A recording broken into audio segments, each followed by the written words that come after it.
আসসালামু আলাইকুম রহমতুল্লাহ। এসএসসি 2019 ব্যাচের পরীক্ষার্থীদের আজকের টেস্ট পেপার সলভ সিরিজের এই ভিডিওটাতে আইডিয়াল স্কুল অ্যান্ড কলেজ ঢাকার এমসিকিউর প্রশ্নটা সলভ নিয়ে আলাপ করতে চাই। প্রথম যে প্রশ্নটা সেটা হচ্ছে, কোন এশীয় বিজ্ঞানী মৌলিক বলগুলোকে একত্রিতকরণের ক্ষেত্রে তারিখ দুর্বল বল আবিষ্কারে অসামান্য অবদান রেখেছেন? এটা হচ্ছে প্রফেসর আব্দুস সালাম। ফিজিক্সের প্রথম অধ্যায়টা যেটা আছে ভৌত বিজ্ঞানের বিকাশ, এই অধ্যায়টাতে অনেক বিজ্ঞানীর কিছু কিছু আবিষ্কার, গুরুত্বপূর্ণ আবিষ্কারের নাম এবং হচ্ছে সেই সালটার একটা ব্যাখ্যা দেওয়া আছে।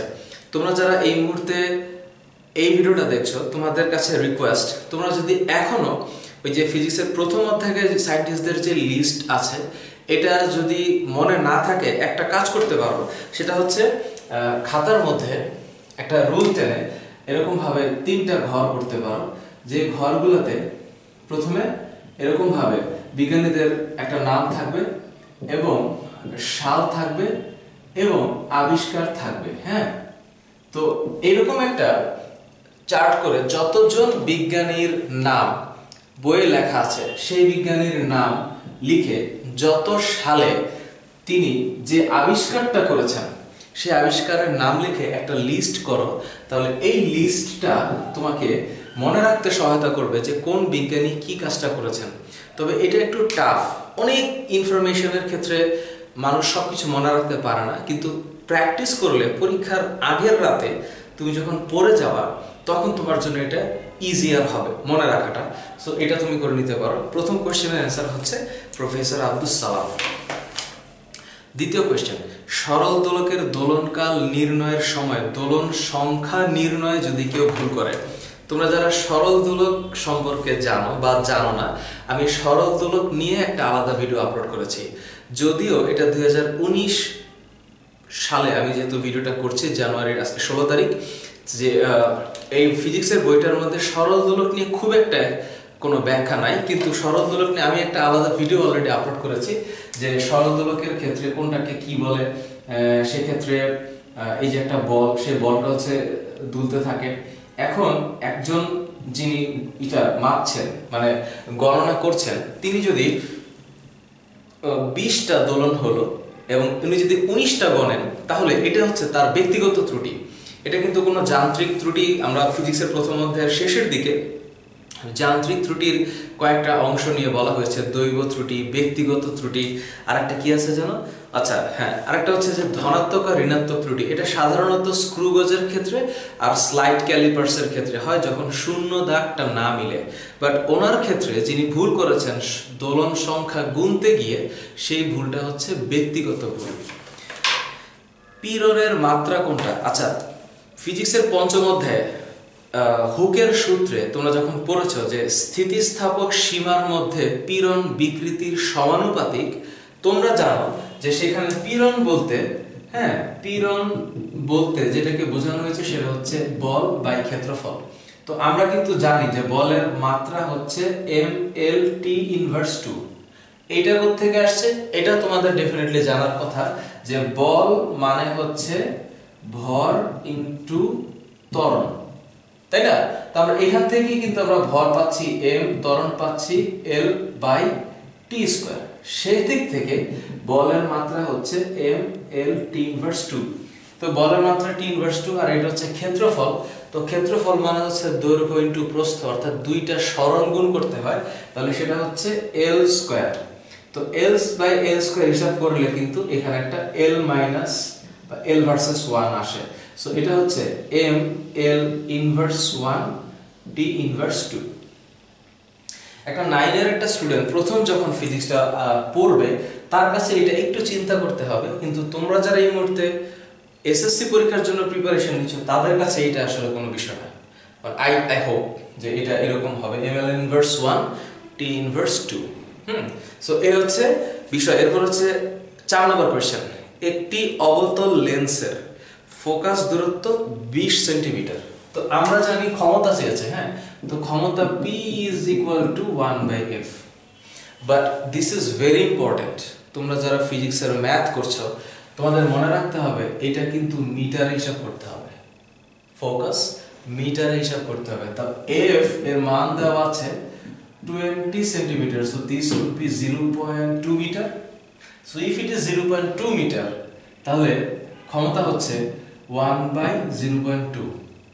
তো 0.2 বাই 10, তো 10/2 মানে হচ্ছে 5 ডায়োপ্টার।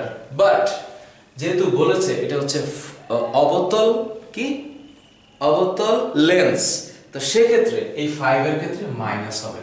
এখন অনেক স্টুডেন্ট এখনো যদি না বোঝো যে প্লাস মাইনাস কিভাবে হয়, তাহলে একটু বলে রাখছি যে উত্তল লেন্সের ক্ষেত্রে যে সাধারণত যেটা হয়, উত্তল লেন্স কি করে, উত্তল লেন্স হচ্ছে ওই আপতিত রশ্মিটাকে মিলায় ফেলে। কিভাবে? এটা হচ্ছে একটা দ্বিউত্তল লেন্স। তো দ্বিউত্তল লেন্সের ক্ষেত্রে আপতিত রশ্মি যখন লেন্সে পড়ে তখন সে এটাকে একীভূত করছে, অর্থাৎ মিলায়া ফেলতেছে। এই কারণে এই ডিসটেন্সটাকে পজিটিভ ধরা হয়, এই কারণে যে ডিরেকশন একই দিকে। কিন্তু অবতল লেন্সের ক্ষেত্রে যেটা হয় সেটা হচ্ছে এরকম, মানে যেদিক থেকে আলোটা আসে আলোটা কিন্তু তার বিপরীত দিকে মিলে, অর্থাৎ এটা কিন্তু এরকম ভাবে ছড়ায়া যায়। তো ছড়ায় গেলে এটা কিন্তু মিলে হচ্ছে পেছনের দিকে, যে মেলাটা হচ্ছে অবাস্তব। এই কারণে এই ডিসটেন্সটা হচ্ছে minus. So this is very important, মাইনাসটা মনে রাখা। সো এখানে এটা -5d হবে, অ্যান্সার -5d। 5 নম্বর কোশ্চেন, বৃত্তাকার প্রস্থচ্ছেদের কোন তারের ব্যাসার্ধ 3 গুণ করলে রোধ কেমন হবে? আচ্ছা, ব্যাসার্ধের সাথে রোধের সম্পর্কটা আসে হচ্ছে, তোমরা যারা চলতরিৎ পড়েছো, চলতরিতে রোধের যেই পড়াশোনাটা আছে সেখানে বলা হয়েছে যে রোধের সংজ্ঞা হচ্ছে যে পরিবাহীর যে ধর্মের জন্য এর মধ্য দিয়ে বিদ্যুৎ প্রবাহ বাধাগ্রস্ত হয় তাকে রোধ বলে। তো রোধ 4টা জিনিসের উপরে ডিপেন্ড করে, সেটা হচ্ছে দৈর্ঘ্য, প্রস্থচ্ছেদের ক্ষেত্রফল, তাপমাত্রা, পরিবাহকের উপাদান। তো তাপমাত্রা যদি বাড়ে, কোন পরিবাহীর তাপমাত্রা যদি বাড়ে রোধ বাড়বে, দৈর্ঘ্য বাড়লে রোধ বাড়বে, প্রস্থচ্ছেদের ক্ষেত্রফল যদি বাড়ে অর্থাৎ তার যদি মোটা হয় তাহলে রোধ কমবে। তাহলে তারের রোধের সাথে এইটার সম্পর্কটা হচ্ছে ব্যস্তানুপাতিক। যেহেতু আমি জানি এ হচ্ছে ক্ষেত্রফল, তাহলে আমি এটা লিখতে পারি that is pi R square. তার মানে আর আমি যদি পাই হিসাব বাদ দিয়ে দিই, যেহেতু পাই একটা constant value, so it would be R square. তো আর কি বলবো, তার ব্যাসার্ধ যদি 3 গুণ হয়, তো if it is 1/3 square then it would be 1/9, তাহলে आंसर হচ্ছে 1/9 হবে। সহজ ভাবে বোঝার কথা, কঠিন না। এরপর হচ্ছে একটা সার্কিট আঁকানো আছে, এই হচ্ছে একটা সহজ সার্কিট। সার্কিটের ক্ষেত্রে এরকম আছে যে এটা হচ্ছে প্লাস মাইনাস, এটা হচ্ছে 6 ভোল্ট, এখানে একটা রেজিস্ট্যান্স আছে, তারপরে হচ্ছে এইখানে একটা আছে আর এখানে একটা আছে, হ্যাঁ। তো এরকম আছে। তো এরকম থাকলে বিষয়টা হচ্ছে যে এটা কত, এটা হচ্ছে R1, R1 হচ্ছে 2 ওহম, তারপরে হচ্ছে R2, এটাও হচ্ছে 2 ওহম, R3 ও হচ্ছে, এটাও হচ্ছে, আর এইটাও 2 ওহম। এখন প্রশ্ন হচ্ছে কি তুল্য রোধ চাইছে। এই যে তুল্য রোধ, এটাও আমি যখন চলতরিতের ভিডিও আপলোড করেছিলাম, চলতরিত অধ্যায়টার 2টা ভিডিও আপলোড করেছি এখন পর্যন্ত, আর চলতরিতের ম্যাথমেটিক্সের মানে গাণিতিক সমাধানের একটা ভিডিও আপলোড করেছি। সেইখানে ওই ভিডিওটা দেখলে বা তোমরা যারা এই লেভেলটাতে আছো টেস্ট পরীক্ষার পরে, এটা তোমাদের কাছে খুবই সহজ মনে হবে। 2 আর 2 যদি প্যারালালি থাকে তাহলে হাফ প্লাস হাফ, তাহলে এই ক্ষেত্রে এটা হবে 1, অর্থাৎ this RP would be 1 ohm. তার সাথে এটা কিন্তু সিরিজে আছে, তাহলে আমি এটা যোগ করব, R1 plus RP is equal to 3 ohm. তাহলে তুল্য রোধ হচ্ছে 3 ohm. This is very easy. আর মূল প্রবাহ V দেওয়া আছে, তাহলে আমি জানি I equals to V divided by R, so it will be 6 voltage, আর হচ্ছে 3, ইট উইল বি 2 অ্যাম্পিয়ার, যেহেতু বিদ্যুৎ প্রবাহের একক হচ্ছে অ্যাম্পিয়ার। সহজ অঙ্ক, অনেক সহজ অঙ্ক। এরপর হচ্ছে আবার কি বলছে লক্ষ্য করতে, R1 রোধের বিভব পার্থক্য 4 ভোল্ট, R1 রোধের বিভব পার্থক্য 4 ভোল্ট। এখন I = V divided by R করলে এটা হবে, এবং R2 রোধের বিভব পার্থক্য 2 ভোল্ট এবং বর্তনীর ক্ষমতা হচ্ছে 12 ওয়াট। ক্ষমতার ক্ষেত্রে আমরা যেটা করি এই ভোল্টেজ এবং এই যে বিদ্যুৎ প্রবাহ যেটা আছে টোটাল যে ভোল্টেজটা VI, কারণ আমরা জানি P = VI, এই ভ্যালুটা কোথা থেকে আসে। আচ্ছা, এটা অনেকের একটা প্রশ্ন থাকতে পারে, তোমরা যারা তড়িৎ ক্ষমতা পড়েছো জানো যে একটা তারের মধ্য দিয়ে যদি Q আধান প্রবাহিত হয় এবং যার কারণে যদি V ভোল্টেজ ব্যবহৃত হয় তাহলে কৃত কাজ হচ্ছে W = VQ।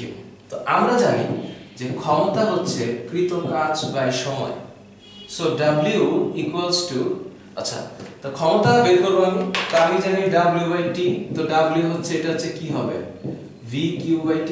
এখন আধানের সংজ্ঞা থেকে আমরা জানি যে I = Q/T, অর্থাৎ কোন পরিবাহীর যে কোনো প্রস্থচ্ছেদের মধ্য দিয়ে 1 সেকেন্ডে যে পরিমাণ আধান প্রবাহিত হয় সেটা হচ্ছে বিদ্যুৎ প্রবাহ I।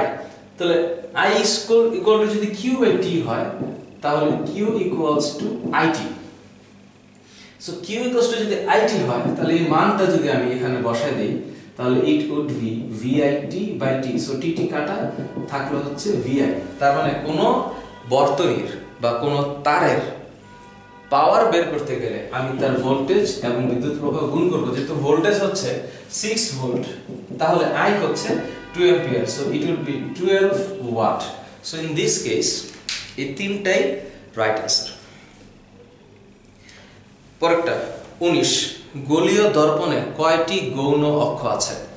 এটার অ্যান্সার হচ্ছে অসংখ্য আছে। কিভাবে?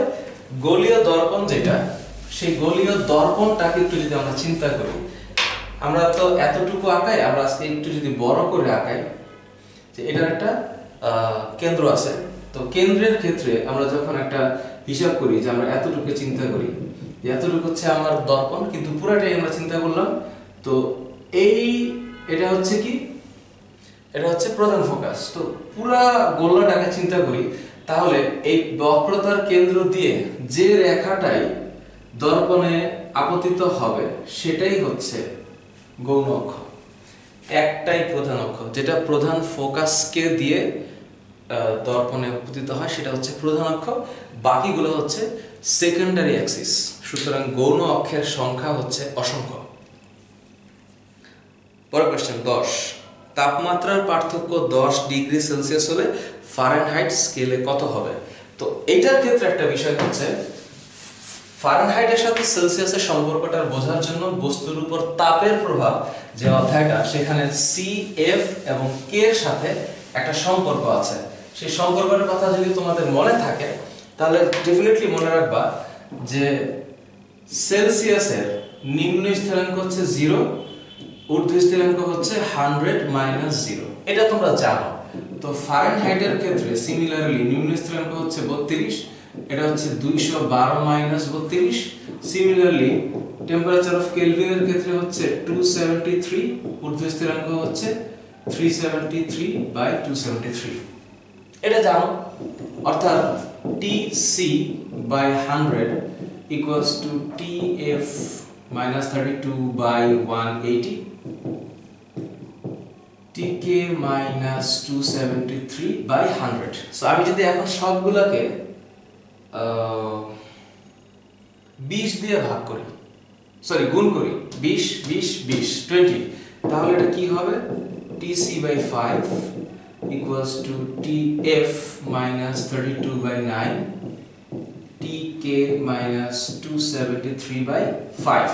তাহলে কি C এর সাথে F এর সম্পর্কটা হচ্ছে, এটা যদি কত ডিগ্রি হয় 10, তাহলে if it is 10/5 = TF - 32/9, so this would be 2 × 9 হচ্ছে 18, তাহলে TF - 32 যদি 18 হয় তাহলে এটা এখানে আসলে প্লাস হবে, 32 আর 18 যোগ করলে 50, তো TF would be 50 ফারেনহাইট। এখন এটা হচ্ছে ফারেনহাইট স্কেলে 50 ফারেনহাইট হবে। আচ্ছা, পরের কোশ্চেন একটা চিত্র লক্ষ্য করতে বলছে। আচ্ছা, চিত্র লক্ষ্য করতে বলার পর কি বললো? আচ্ছা, এটা মুছে দিই। হ্যাঁ, এটাকে মুছে দিই। এটা মুছে দিয়ে চিন্তা করি যে কি হবে। এটা মুছে দিয়ে চিন্তা করতে হবে যে একটা চিত্র আছে, চিত্রটার ক্ষেত্রে এমন চিত্র, এটা একটা এরকম, তারপরে এখানে একটা ভূমি বোঝানো হয়েছে এবং একটা বস্তু নিচে যাচ্ছে, এরকম একটা চিত্র আছে। এটা হচ্ছে বি এবং এই দূরত্বটাকে বলা হয়েছে 78.4 মিটার। এরকম বলে এই এম, এটা হচ্ছে 10 গ্রাম, গ্রাম না? হ্যাঁ, তাহলে এটা হচ্ছে এ, এটা হচ্ছে সি, বি। ওকে, এরকম কিছু একটা আছে। এখন বলেছে বি বিন্দুতে বস্তুর বিভব শক্তি। আমরা কোন বস্তুর বিভব শক্তি মাপার জন্য সে ভূমি থেকে কতটুকু উপরে আছে এইটা মাপি। তো সে আছে 78.4। তো আমরা যখন বিভব শক্তি মাপবো, so it would be mgh। So এর মান হচ্ছে 10 গ্রাম। সো 10 ডিভাইড বাই 1000 হচ্ছে 0.01 KG. So this is 0.01 into 9.8 into h হচ্ছে এটা 78.4। তাহলে 78.4 হিসাব করলে কি হবে? 0.01 ইনটু 9.8 ইনটু 78.4, 7.68 জুল। তো এটা হবে 7.68 জুল। পরের কোশ্চেন, এই চিত্রের কি বলছে? বস্তুটির ক্ষেত্রে যেহেতু বস্তুটা নিচের দিকে আসতেছে, সুতরাং এই কৃত কাজটা ধনাত্মক হবে। This is also right, this is right. পরের কোশ্চেন, সি বিন্দুতে বিভব শক্তি আর হচ্ছে বি বিন্দুতে মোট শক্তি ডেফিনেটলি সমান হবে, কারণ এটা হচ্ছে শক্তির সংরক্ষণশীলতার নীতি অনুসারে হিসাব করলে যেটা হবে যে এই বিন্দুটাতে বস্তুটার কোনো গতিশক্তি নেই, তাহলে পুরোটাই হচ্ছে বিভব শক্তি। আর এই বিন্দুটা যে আসবে তখন ওর গতিশক্তিও থাকবে, বিভব শক্তিও থাকবে। সো দুইটা যোগ করলে এটা সমান হবে। So number 2 is also right. Number 3 হচ্ছে ভূমি স্পর্শ করার মুহূর্তে এ বিন্দুতে সকল শক্তি ও যখন নিচে নামবে তখন একদম ভূমি স্পর্শ করার আগে ওর এখানকার অর্জিত বিভব শক্তিটাই গতি শক্তিতে পরিণত হবে। So in this case I think তিনটা কথাই রাইট এবং this is easy. 13 number question, সুষম বেগের ক্ষেত্রে। আচ্ছা, আমরা যখন বেগ পড়ি v = s/t, তো এই মানটা কখনোই পরিবর্তন হবে না, অর্থাৎ সময়ের সাথে অতিক্রান্ত দূরত্বটা অলওয়েজ সমান থাকলেই এই আমরা বেগটাকে সমান ধরতে পারি। তো ও বলেছে সুষম বেগের ক্ষেত্রে ডেটা দিয়েছে, এটা হচ্ছে s, এটা t, এবং ও বলেছে এরকম। তো এদিকে যদি t বাড়ে, এদিকে যদি s বাড়ে এবং সমানভাবে বাড়ে, তাহলে এটা অবশ্যই সুষম বেগ। দ্বিতীয়টা হচ্ছে এভাবে দিয়েছে, কিন্তু চালাকিটা হচ্ছে এটা v, এটা t। এখন আবার এই চিত্র এইটাও রাইট, কারণ সুষম বেগ যদি বলে তাহলে বেগের মান তো পরিবর্তন হচ্ছে না, অর্থাৎ এই বেগটা সমানভাবে আছে সময়ের সাথে সাথে, অর্থাৎ এইটাও রাইট, এইটাও রাইট। ক এবং খ দুইটা রাইট, কিন্তু তৃতীয়টা হচ্ছে এরকম, এইটা কখনোই রাইট হতে পারে না সুষম বেগের ক্ষেত্রে, কারণ এটা এই ধরনের প্যারাবোলা আসলে কোনোভাবেই মানটাকে সিদ্ধ করে না বা শর্তটাকে সিদ্ধ করে না। 14 নম্বর কোশ্চেন। আচ্ছা, এটাকে একটু মুছে দিই। আচ্ছা, এরপরে 14 নম্বর কোশ্চেন হচ্ছে 2 কেজি ভরের বন্দুক হতে। আচ্ছা, এখন বন্দুক যদি বন্দুক থেকে গুলি বের হয়, আমরা এই ধরনের অঙ্কের ক্ষেত্রে ভরবেগের সংরক্ষণ সূত্রে আমরা জানি যে m1 u1 plus m2 u2 সমান m1 v1 m2 v2, তাই না? ইউজুয়ালি গুলি করার আগে বন্দুকের বেগ এবং গুলির বেগ সমান থাকে, আই মিন জিরো থাকে। So if it is zero, then whole quantity would be zero.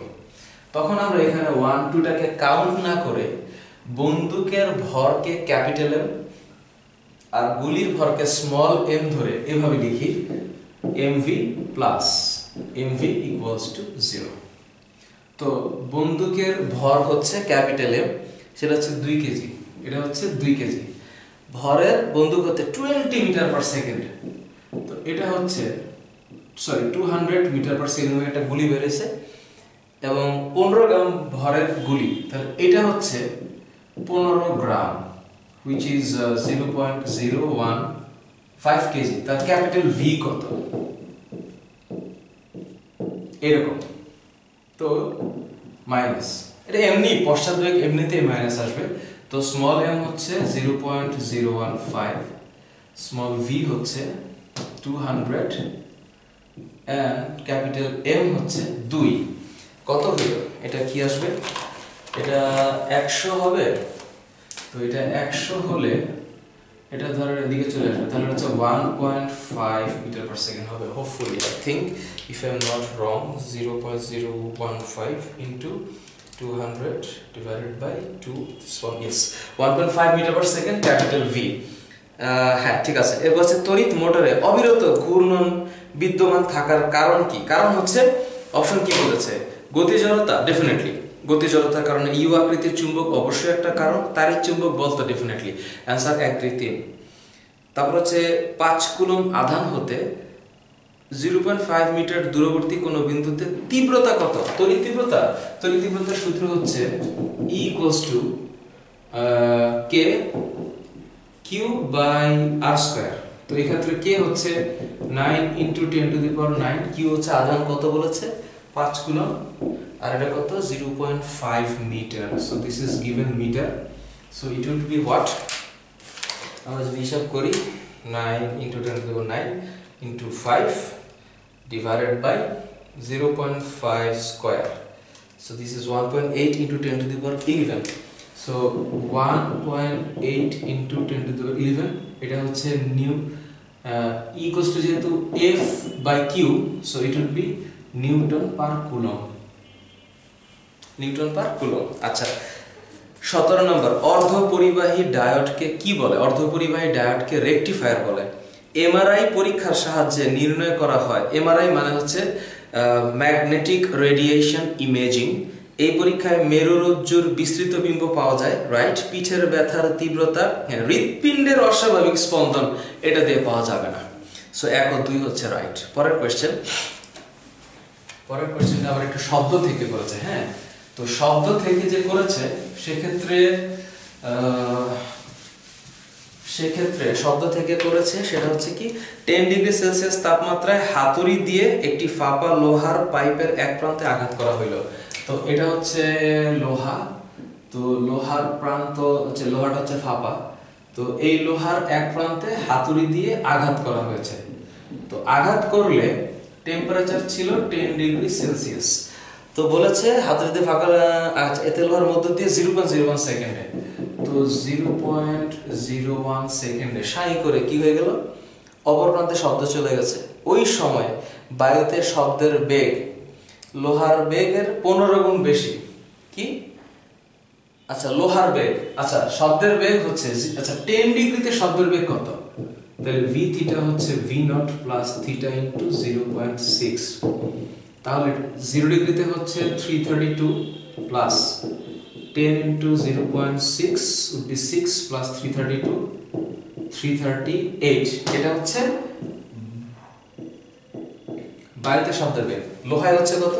এটা 15 গুণ, তাহলে 338 into 15 হচ্ছে 5070। তাহলে বাতাসে শব্দের বেগ হচ্ছে 338 আর লোহাতে হচ্ছে 5070।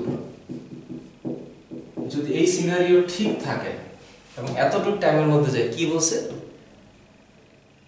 আচ্ছা ফাঁপা লোহার পাইপের এক প্রান্তে আঘাত করা হয়, এতে লোহার মধ্য দিয়ে এত সেকেন্ডে অপর প্রান্তে পৌঁছায়, ওই সময় বায়ুতে, আচ্ছা পাইপের দৈর্ঘ্য কত? এখন প্রশ্ন হচ্ছে এই সেকেন্ডে যদি লোহার ভিতর দিয়ে শব্দ দৌড় দেয় তাহলে একবারই গেছে। হ্যাঁ, শব্দের বেগ হচ্ছে অতিক্রান্ত দূরত্ব বাই সময় যেটা চাইছে। তো যেহেতু আমার কাছে d চেয়েছে, তাহলে v ইনটু t, v মানে হচ্ছে ওই যে 5070 মিটার পার সেকেন্ড কতক্ষণে গেছে? 0.01, তাহলে 0.01 মানে হচ্ছে এটা কত হবে ইনটু 0.01, 50.7 মিটার। এই হচ্ছে অ্যান্সার। তারপরে হচ্ছে লোহাতে শব্দের বেগ বেশি হওয়ার কারণ। লোহাতে শব্দের বেগ বেশি হওয়ার কারণ হচ্ছে, লোহাতে শব্দের বেগ বেশি হওয়ার কারণ এটি কঠিন পদার্থ। আচ্ছা, এই ক্ষেত্রে এটা সত্য যে কঠিন পদার্থে কঠিন মাধ্যমে শব্দের বেগ বেশি হয়, এর ঘনত্ব কম মোটেও না, স্থিতিস্থাপকতা বেশি। হ্যাঁ, এইটা একটা কথা সত্য যে স্থিতিস্থাপকতা বেশি, যে মাধ্যমটার হবে সেই মাধ্যমের বেগটাও বেশি হবে। সেক্ষেত্রে 1 আর 3 হচ্ছে রাইট অ্যান্সার। নিচের কোনটি তরলে পরিণত হওয়ার সময় আয়তনে বেড়ে যায়? তরলে যখন পরিণত আয়তনে বেড়ে যায় হচ্ছে মোম। কোনটি অর্ধপরিবাহী? অ্যান্সার হচ্ছে জার্মেনিয়াম, বিকজ অ্যালুমিনিয়াম, ফসফরাস, তামা অর্ধপরিবাহী না। সিলিকন, জার্মেনিয়াম এরা হচ্ছে অর্ধপরিবাহী, যার ইংরেজি হচ্ছে সেমিকন্ডাক্টর। কোনটি অবতল দর্পণে ব্যবহার করা হয় না? এখানে যে অপশন আছে তার মধ্যে টেলিস্কোপ হবে, কারণ টেলিস্কোপে এই অবতল দর্পণে ব্যবহার হয় না। কোনটির জন্য চোখের ভিতরে অভ্যন্তরীণ প্রতিফলন ঘটে না? অ্যান্সার হচ্ছে কৃষ্ণমণ্ডল। কৃষ্ণমণ্ডলের কারণে আলোটা শোষিত হয়, প্রতিফলন হয় না। লাস্ট কোয়েশ্চেন, হাড়ের ক্যান্সার নিরাময়ে কোনটি ব্যবহার করা হয়? হাড়ের ক্যান্সার নিরাময়ে রেডিও অ্যাক্টিভ টেকনিশিয়াম ব্যবহার করা হয়। এটা হচ্ছে তেজস্ক্রিয় টেকনিশিয়াম। সো এই হচ্ছে আইডিয়াল স্কুল অ্যান্ড কলেজের ফিজিক্সের এমসিকিউর সলিউশন। সো আমি চেষ্টা করছি তোমরা যারা ভিডিওটা দেখছো, সামনে সময় কম রেখে দেখছো, তোমাদের যাতে উপকার হয় এবং তোমরা যাতে অ্যাটলিস্ট পড়াটাকে ফিল করতে পারো, ফিজিক্সটাকে ভালোবাসতে পারো, ম্যাথকে ভালোবাসতে পারো, তোমাদের ভিতরে আমি সেটা চাই। তো দেখা হবে পরের আরেকটা সৃজনশীল বা এমসিকিউ যে কোনো একটা সলিউশনে। আল্লাহ।